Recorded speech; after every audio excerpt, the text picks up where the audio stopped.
What you are watching is one of the first uses of special effects ever seen on celluloid. And can you believe it's from 1898?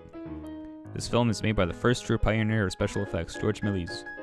He uses a technique called double exposure, which is to combine different shots of N elements into one image. Méliès would cover a part of the frame with a plate of glass painted black, which is called a matte. Then he would rewind the film, and then matte everything else except the original matte. The result is having two layers in the final product.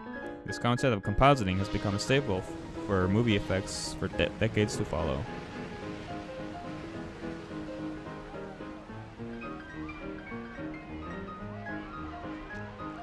Just a year later, Thomas Edison produced a film called The Great Train Robbery. It uses effects such as double exposure, having a shot of a train layered behind the window. Hey, does this shot look familiar?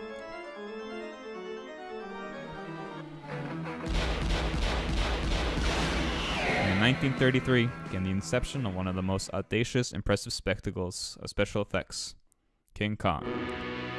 This film incorporates every known effect known to filmmaking at that time and pioneered some new effects.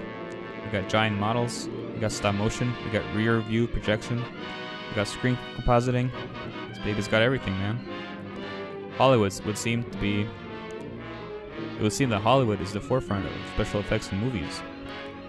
But somewhere in northern parts of Europe, about 40 years later, came a modest little animated film. It made quite an impression. Regarded as a national treasure by the Norwegian people, the original Flåklypa, or Pinchcliffe in English, was mostly made with stop motion. This technique in which objects are photographed and move a little bit each time a new photo is taken. Playback at normal speed, usually about 24 frames a second in film, it creates the illusion of movement. They also used this method during one of the most iconic scenes in the movie. Of course, we're talking about the race scene. It would be a great struggle to make a car move only using stop motion. So they made a background move instead, while the racers remained still. Sometimes the simplest effects are often the best.